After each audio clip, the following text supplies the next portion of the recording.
बहुत समय पहले की बात है। एक छोटे से राज्य में एक राजा राज करता था। वह राजा बहुत बुद्धिमान, दयालु एवं साहसी था। प्रजा भी उसके राज्य में बहुत खुश थी और हमेशा उसकी प्रशंसा करती थी।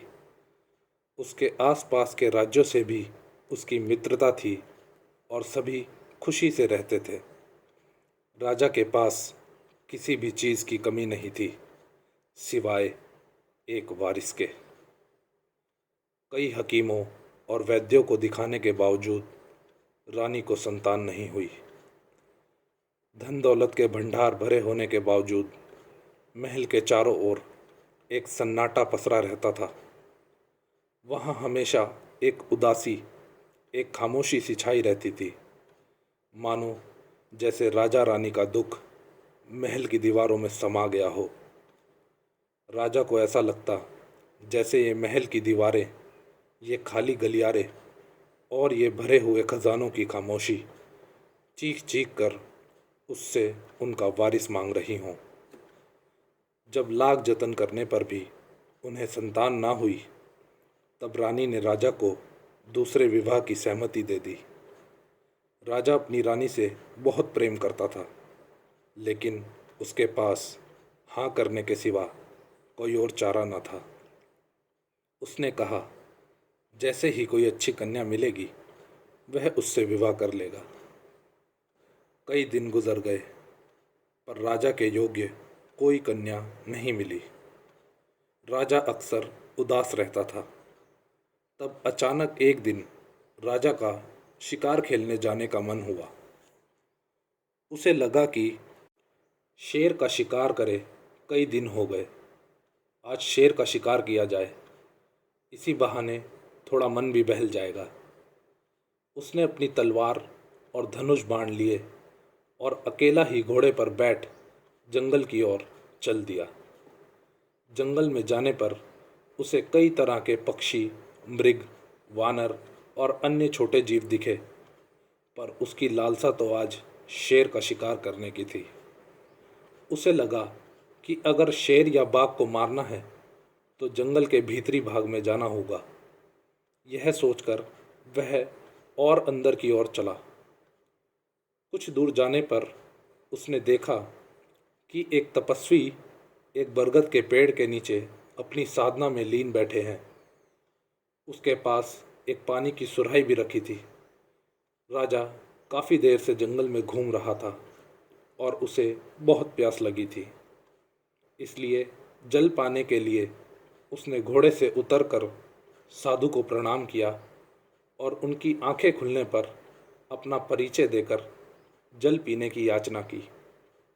साधु ने आज्ञा दे दी। राजा ने जल पीकर धन्यवाद किया और घोड़े पर बैठकर आगे जंगल की ओर, भीतर की ओर जाने लगा। तभी साधु ने पीछे से आवाज़ दी, रुक जा राजन। राजा ने तुरंत घोड़े की लगाम खींची और साधु की ओर देखकर कहा, क्या हुआ महात्मन, आपने मुझे क्यों रोका?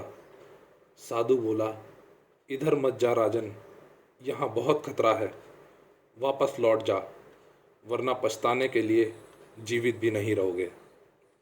साहसी राजा हंसता हुआ बोला, मैं जंगली जानवरों और आदमखोरों से नहीं डरता। मेरा हजारों बार इन सब से पाला पड़ चुका है और हमेशा मेरी विजय हुई है।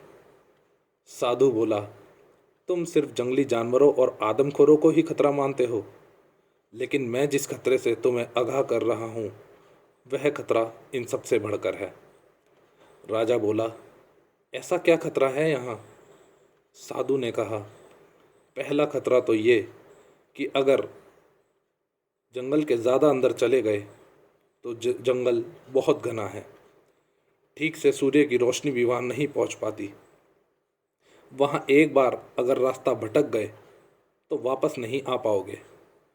और उससे भी बड़ा खतरा यह है कि जंगल का यह हिस्सा भूत, प्रेत, चुड़ैल, पिशाचों से भरा पड़ा है। अगर इनमें से किसी से भी टकरा गए तो मृत्यु निश्चित समझना। यहाँ मनुष्यों की सीमा समाप्त है और आगे भूतों का वास है। मैं इस सीमा पर इसलिए बैठा हूँ ताकि आगे बढ़ने वाले मनुष्यों को सावधान कर सकूँ और उन्हें एक दर्दनाक मृत्यु से बचा सकूँ। जो मेरी बात ना मानकर आगे गया वो कभी वापस नहीं लौटा। इसलिए तू रुक जा और वापस अपने महल लौट जा। इस बात पर राजा हंसते हुए बोला, साधु महाराज, यह सब दकियानूसी बातें हैं। मैं यह सब भूत प्रेत पर विश्वास नहीं करता और जंगलों के मामले में मैं माहिर हूँ। सो आप चिंता ना करें। मैं आज आपके सामने यहाँ जाऊँगा और शेर का शिकार करके वापस भी आऊँगा। साधु बोला, रुक जा राजन, अपने विनाश को आमंत्रण ना दे। मगर राजा अपना घोड़ा दौड़ाते हुए बोला, आप रुकिए, मैं बस अभी आया। और देखते ही देखते राजा जंगल में ओझल हो गया।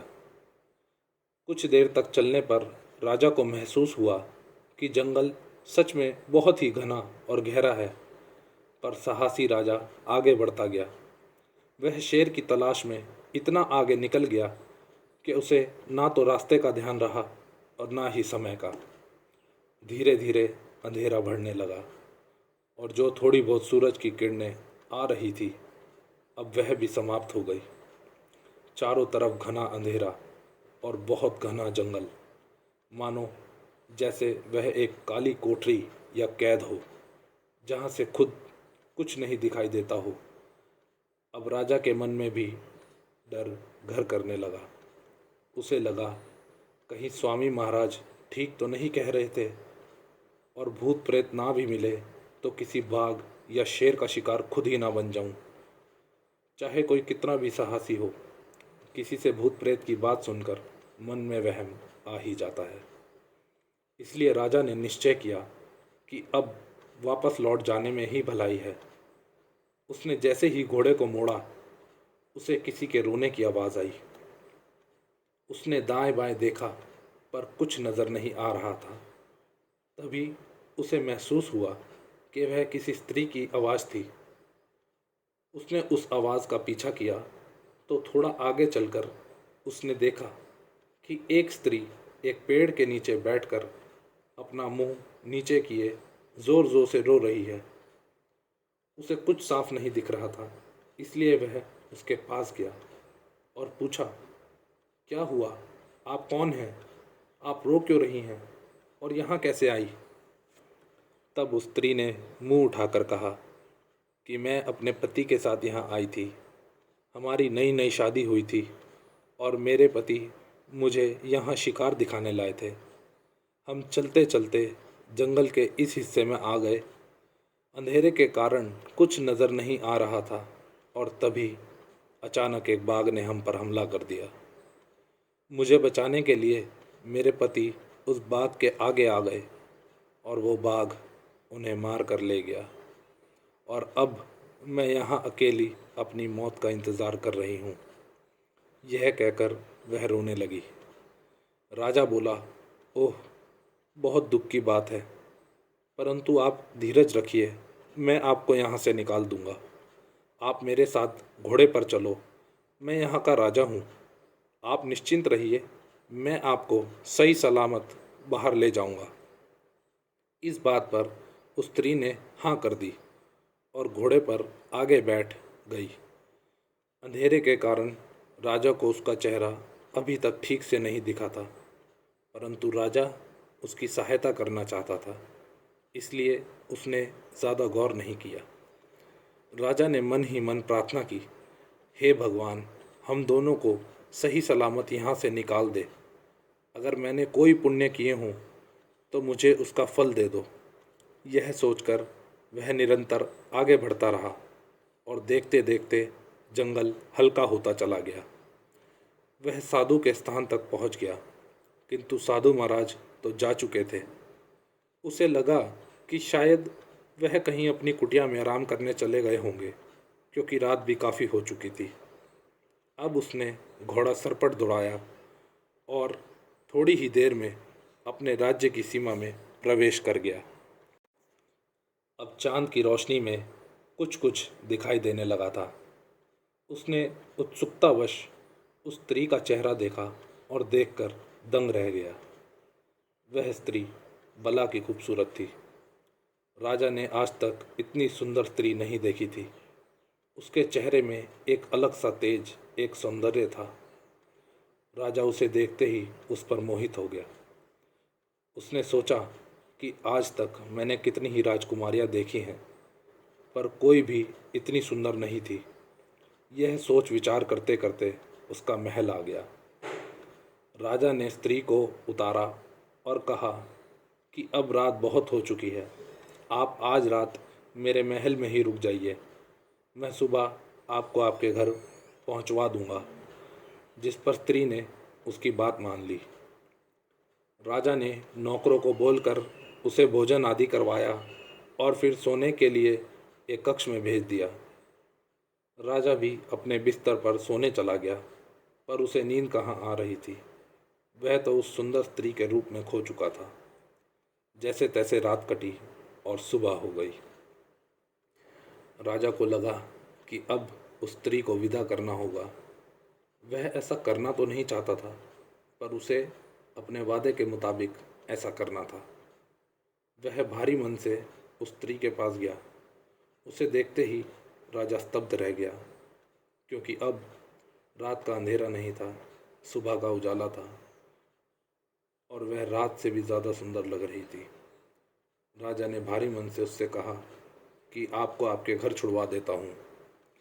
इस पर वह स्त्री बोली, मैं और मेरे पति अकेले रहते थे, अब वह तो रहे नहीं, तो मैं अकेली औरत अब कहाँ जाऊँ। आप तो जानते ही हो अकेली स्त्री का रहना कितना कठिन होता है।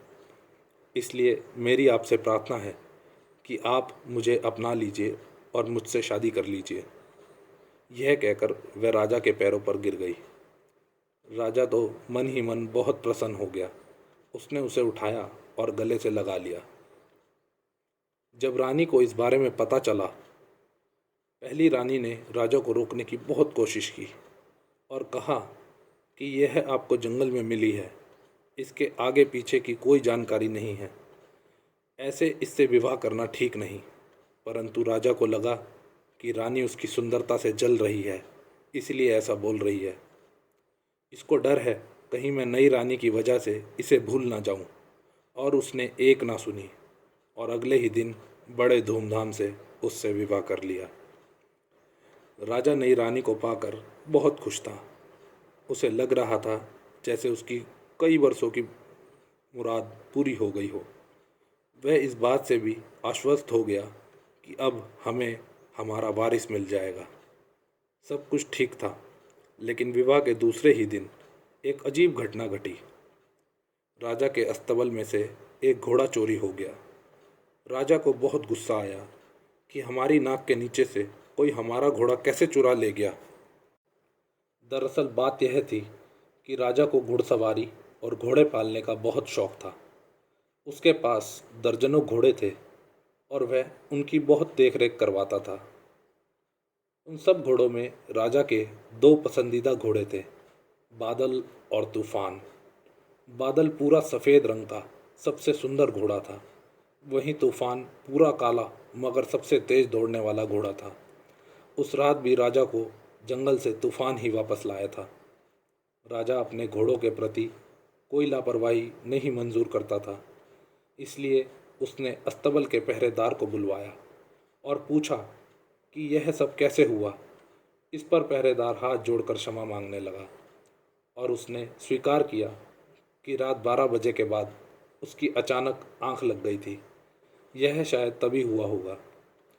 राजा ने पूछा कि जब चोर घोड़ा ले जा रहा होगा तब घोड़ा हिनहिनाया होगा, क्या तब भी तुम्हारी आंख नहीं खुली? पहरेदार ने शर्म से सर नीचे झुका लिया। राजा ने कहा कि यह तुम्हारी पहली गलती है और तुमने सच भी बोला है, इसलिए इस बार क्षमा कर रहा हूँ, आगे से ऐसा ना हो। पहरेदार धन्यवाद करके चला गया। राजा का ध्यान अब इस घटना से हटकर अपनी नई रानी की तरफ चला गया और वह उसके साथ समय बिताने चला गया। दिन गुजर गया, नई सुबह हो गई, लेकिन आज फिर से दरबार में खबर आई कि महाराज का एक और घोड़ा चोरी हो गया है। अब यह खबर सुनकर महाराज को बहुत क्रोध आया और उन्होंने पहरेदार को नौकरी से हटा दिया। राजा खुद अपने अस्तबल में घोड़ों को देखने गया। वह कुछ घबराए घबराए लग रहे थे। राजा ने उन सबको सहलाया और सहलाते हुए मंत्री से बोला, मंत्री जी, आज से यहाँ पहरा दुगना कर दो। अब कोई घोड़ा चोरी नहीं होना चाहिए और साथ ही इस चोर का भी पता लगाया जाए। मंत्री बोला, जी महाराज। मंत्री ने जी महाराज तो बोल दिया था, परंतु उसे डर भी था कि कहीं इन कार्यों में असफल ना हो जाए। अगली सुबह जब दरबार लगा तो राजा ने पूछा, उस चोर का कुछ पता चला? तब मंत्री ने शर्म से गर्दन नीचे झुका ली। राजा बोला, क्या हुआ मंत्री जी, आप चुप क्यों हैं? अगर चोर का पता नहीं लगा तो चल जाएगा। मंत्री बोला, नहीं महाराज, वो बात नहीं है। राजा बोला, फिर क्या बात है? मंत्री बोला, महाराज, कल रात एक और घोड़ा चोरी हो गया। यह सुनते ही राजा आग बबूला हो गया। वह चिल्लाया, कब, कैसे? कल तो पहरा दुगना कर दिया था, फिर कैसे चोरी हुई? मंत्री के पास कोई उत्तर नहीं था। उसने बस इतना ही कहा कि पहरेदारों को कहना है कि वह बहुत तैनात खड़े थे, पर अचानक उन्हें ऐसी नींद आई कि जैसे वह बेहोश हो गए हों। पर आज राजा बहुत गुस्से में था। उसने उन दोनों पहरेदारों को काल कोठरी में डाल दिया और अपनी सेना के 4 सबसे जाबाज योद्धा अस्तबल के पहरे पर लगा दिए। लेकिन अगले दिन भी वही परिणाम हुआ। एक घोड़ा फिर से चोरी था। उन चारों योद्धाओं का भी वही कहना था कि हमें अचानक नींद आ गई और कुछ पता नहीं चला। अब राजा के सिर के ऊपर पानी जा चुका था। साथ ही साथ राजा को अपने प्रिय घोड़े बादल और तूफान के लिए भी डर लगने लगा। उसने निश्चय किया कि आज वह स्वयं पहरा देगा और इस घोड़े चोरी की राज को जान कर रहेगा। उसे इस बात का इल्म था कि सभी पहरेदार सो गए थे, इसलिए मुझे जगे रहने का उपाय करना पड़ेगा, वरना मेरे बादल और तूफान भी चले जाएंगे। इसलिए उसने रात होने पर अपनी छोटी उंगली को चाकू से हल्का सा काट लिया और उस पर नमक लगा लिया ताकि उसे दर्द होता रहे और उसकी आँख ना लग जाए। वह अपनी तलवार लेकर अस्तबल में एक भूसे के ढेर में छिप गया और चोर का इंतज़ार करने लगा। उंगली की जलन उसे पीड़ा दे रही थी, पर उसका तरीका कारगर साबित हो रहा था क्योंकि उसे बिल्कुल नींद नहीं आ रही थी। जैसे ही रात के 12 बजे उसने देखा कि एक काला चोगा पहने कोई छवि अस्तबल की ओर आ रही है। उसने दूर से ही अपने हाथ से राख फेंकी और सभी घोड़े सो गए। राजा पीछे छुपा हुआ, इसलिए वह राख उस पर नहीं गिरी। अब वह काला साया अस्तबल में आ गया और उसने यहाँ वहाँ देखकर अपने सर से चोगा हटाया तो राजा देखकर सन्न रह गया। वह कोई और नहीं बल्कि उसकी नई रानी ही थी। इससे पहले राजा कुछ सोच या समझ पाता, तभी उसने देखा कि रानी कुछ अजीब सी हरकतें कर रही है। वह जानवरों की तरह गुर्रा रही थी और उसके पूरे शरीर पर अजीब सा रंग और धारियां बनने लगी। राजा सहम कर बैठा रहा और चुपचाप सब देखता रहा। देखते ही देखते वह अपने कद से दुगनी बड़ी हो गई और उसका पूरा शरीर ऐसा हो गया कि मानो जल गया हो। उसके दांत और नाखून बड़े बड़े हो गए और उसका चेहरा बहुत बदसूरत और डरावना हो गया। लेकिन सबसे डरावने तो उसके बाल थे। उसके बाल इतनी ऊंचाई से भी ज़मीन तक गिर रहे थे और इतने भारी थे कि लग रहा था कि बरगद के वृक्ष की जटाएं हों। उसके बाल विषैले सर्पों के समान दिखाई दे रहे थे और वह अब पूरी तरह एक डायन में तब्दील हो चुकी थी। यह नज़ारा देखकर राजा के पैर के तले ज़मीन निकल गई और वह डर के मारे कांपने लगा। उसके चेहरे का रंग उड़ गया। वो डायन बादल की ओर बढ़ी और उसकी गर्दन पर दांत गड़ाकर उसका खून पीने लगी। राजा अपने प्रिय घोड़े को मरता देख रहा था पर वह डर के मारे जकड़ गया था और उससे कुछ ना हुआ। देखते ही देखते वह बादल का सारा खून पी गई। बादल ने दम तोड़ दिया। अब उसने उसे खाना शुरू कर दिया। बादल को ऐसे देखकर राजा बेहोश हो गया और जब उसकी आंख खुली तो वह अपने बिस्तर पर था। उसे लगा कि शायद उसने कोई बुरा सपना देखा है, लेकिन उसकी नज़र अपनी कटी हुई उंगली पर गई तो वह समझ गया कि यह सपना नहीं था। वह इस बात को हजम नहीं कर पा रहा था कि जो स्त्री उसके साथ आम इंसानों की तरह रह रही है, उससे प्यार भरी मीठी मीठी बातें कर रही है, वह असल में एक डायन है। तभी उसके सिपाहियों ने आकर बताया कि आप हमें अस्तबल में बेहोश मिले थे, तो हम आपको उठाकर यहाँ ले आए। राजा ने उन्हें फौरन मंत्री और बड़ी रानी को बुलाने को कहा। दोनों के आने पर राजा उन्हें रात की सारी घटना बता देता है। मंत्री तो खड़े खड़े कांपने लगता है और रानी भी यह कहकर रोने लगती है कि यह कैसा श्राप लग गया हमारे घर को। तब राजा उसे हौसला बांधते हुए कहता है, चिंता ना करो रानी, जिस रात में इसे यहाँ लाया था उसी दिन जंगल में मुझे एक साधु महात्मा मिले थे। उन्होंने मुझे आगाह भी किया था कि वहाँ भूत प्रेत वास करते हैं, वहाँ मत जा, पर मैंने उनकी बात नहीं मानी।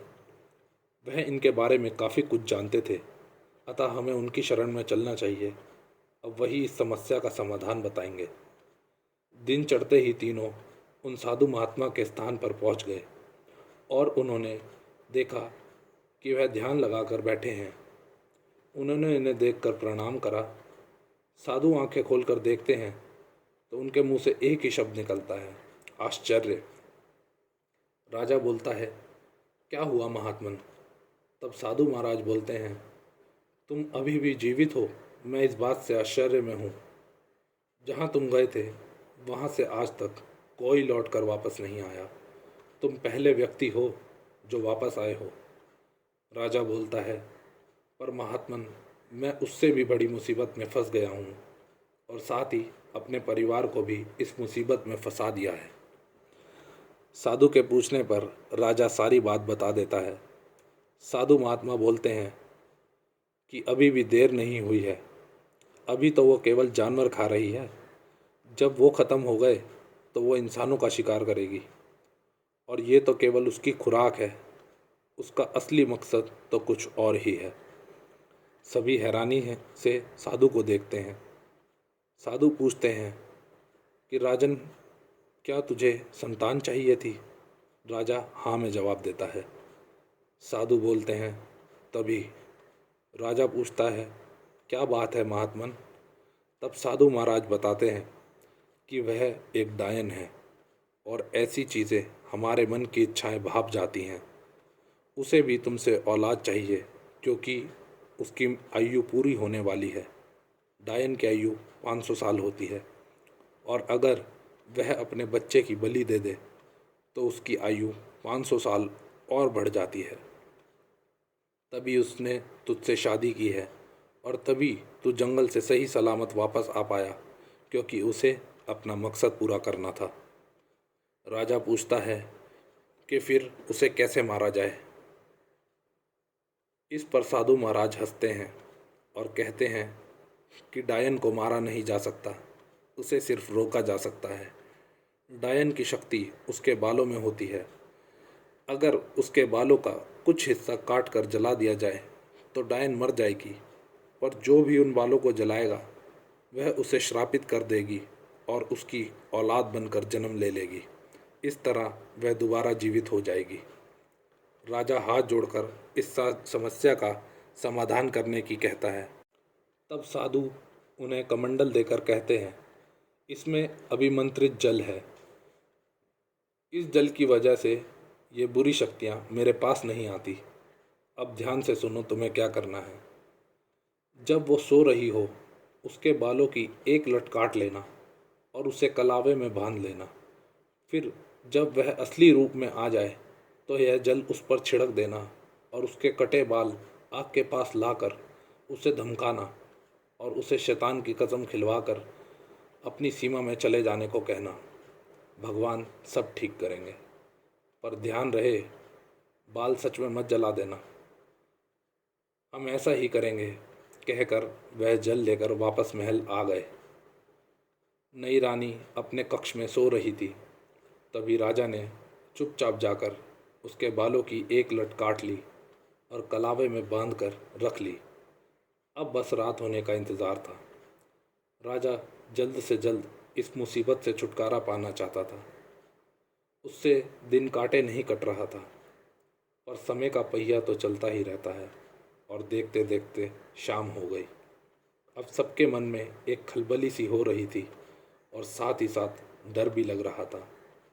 कुछ ही समय में रात का अंधेरा घिर आया और वो घड़ी आ गई जिसकी प्रतीक्षा में सभी विचलित हो रहे थे। राजा अपने मंत्री और करीब दर्जन भर सैनिकों के साथ अस्तबल की ओर जाने लगा। सभी सैनिकों के हाथ में मशालें और नंगी तलवारें थी और राजा के हाथ में वह जल का कमंडल। यह देखकर रानी ने राजा से आग्रह किया कि वह भी साथ जाएगी, पर राजा ने मना कर दिया और कहा कि वहाँ बहुत खतरा है, किसी की जान भी जा सकती है। इस पर रानी बोली कि खतरा तो आपकी जान को भी है। विवाह के समय हमने वचन लिया था कि हर मुसीबत में साथ रहेंगे, तो अब आपको अकेला कैसे जाने दूँ। पत्नी से ऐसे वचन सुनकर राजा प्रसन्न हो गया और उसे साथ आने की अनुमति दे दी। अस्तबल पहुंचकर सभी मशालें दीवारों पर खांचों में लगा दी गई और सभी चारों ओर छिपकर डायन के आने का इंतज़ार करने लगे।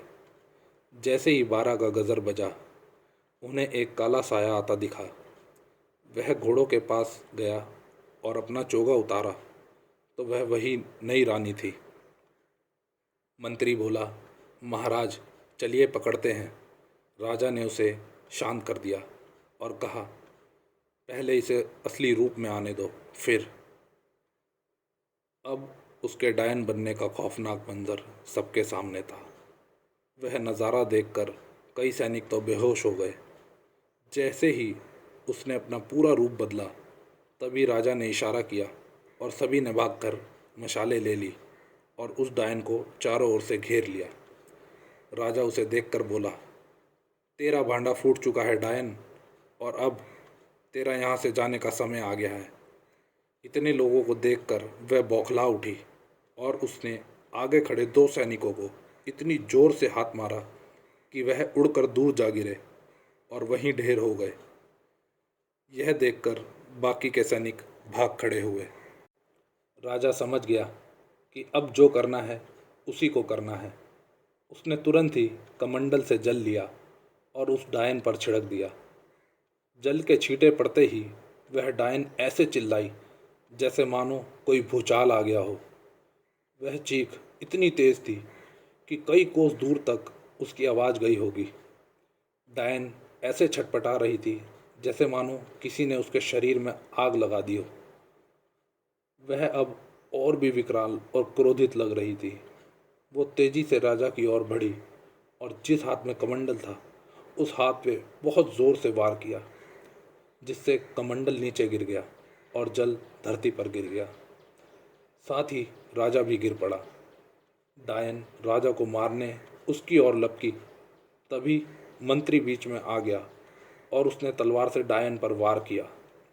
अब डायन गुस्से से भर गई और बोली, तेरी ये मजाल, तूने मुझ पर वार किया। यह कहकर वह आसपास पड़ी चीज़ें मंत्री पर फेंकने लगी। कभी कुदाल, कभी हथौड़ा, कभी मेज़ और कभी अपने हाथ से मारती। मंत्री अपनी ढाल से सब वार सह रहा था और बीच बीच में लड़ने की कोशिश कर रहा था। उसकी बहादुरी देखकर मानो राजा के अंदर एक नई ऊर्जा का संचार हो गया। उसने मशाल उठाई और जेब में रखे डायन के कटे बाल निकाले और डायन को ललकारते हुए बोला, रुक जा डायन, वरना तुझे यहीं भस्म कर दूंगा। यह देखकर वह डायन हंसने लगी और बोली, जला जला मेरे बाल, पर तू शायद यह नहीं जानता कि अगर तू यह बाल जला देगा तो तू भी श्रापित हो जाएगा और मैं तेरी ही औलाद बनकर फिर जन्म लूँगी। डायन को कोई नहीं मार सकता। यह कहकर वह हंसती है और राजा को एक जोरदार हाथ मारती है। राजा के हाथ से मशाल और बाल दोनों छूट जाते हैं। डायन बोलती है कि अब अपनी मौत के लिए तैयार हो जा। डायन फौरन अपने कटे हुए बाल उठा लेती है और राजा की तरफ आगे बढ़ने लगती है। जैसे ही वह राजा को मारने की ओर बढ़ती है, तभी अस्तबल में खड़ा तूफान दौड़ कर आता है और डायन की पीठ पर जोर से दुलक्ती मारता है, जिससे वह गिर जाती है और बाल हाथ से छूट जाते हैं। तूफान युद्ध में लड़ने वाला घोड़ा था, इसलिए अपने स्वामी के प्राण संकट में देखकर उसकी युद्ध की इंद्रियां सजग हो जाती हैं। तभी रानी, जो अब तक पीछे छुपी हुई थी, वह भागकर मशाल और बाल उठाकर उसके बाल जला देती है। बालों के जलते ही डायन भी धूं धूं करके जलने लगती है और कहती है, ये क्या किया तूने? और डायन चीख चीख कर कहती है कि मैं तुझे श्रापित करती हूँ कि मैं तेरी कोख से जन्म लूँगी। कुछ ही देर में वह राख बन के ख़त्म हो जाती है। मंत्री और रानी मिलकर राजा को उठाते हैं। राजा कहता है कि रानी, आपने यह क्यों किया? तब रानी कहती है, महाराज, आप शायद भूल रहे हैं कि उसने मेरी कोख से जन्म लेने का श्राप दिया है, पर वह नहीं जानती कि मैं तो बांझ हूँ, इसलिए मैं तो संतान को जन्म ही नहीं दे सकती, तो अब वो कैसे आएगी? राजा रानी की बुद्धिमत्ता पर प्रसन्न होता है। साथ ही मंत्री से कहता है कि हम आपकी बहादुरी की और साहस की प्रशंसा करते हैं। जब सब भाग खड़े हुए, तब आपने साहस के साथ अकेले उस डायन का सामना किया और अपने राजा के प्राण संकट में देखकर अपने प्राणों की चिंता ना करते हुए उसका सामना किया। आज आपने वफादारी, बहादुरी और स्वामी भक्ति का परिचय दे दिया है। हम आपसे बहुत प्रसन्न हैं। मंत्री कहता है, यह तो मेरा कर्तव्य था, और महाराज, अंत भला तो सब भला। इस घटना के कुछ माह बीत जाने के बाद राजा एक दूर देश की राजकुमारी से विवाह कर लेता है और 10वें महीने में उसे एक सुंदर पुत्र पैदा होता है। चारों ओर खुशियां ही खुशियां फैल जाती हैं। महल की दीवारें जगमगा उठती हैं। उन खाली गलियारों में अब बच्चों की किलकारियां गूंजती हैं और खजाना की चमक दुगना हो जाती है, क्योंकि अब उन्हें उनका वारिस मिल चुका है।